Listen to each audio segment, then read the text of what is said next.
கத்திரிக்காய் பொரியல், கடுகு, உளுத்தம்பருப்பு, கடலப்பருப்பு, கடுகு,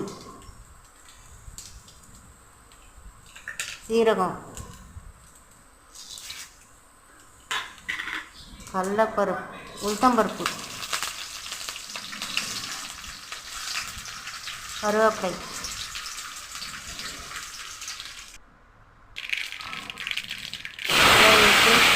காய் போட்டு நல்லா வதக்கணும்.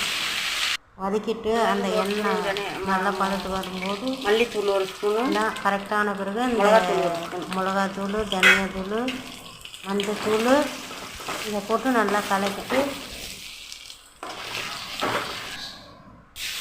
கொஞ்சம் தண்ணி போட்டுக்கணும்.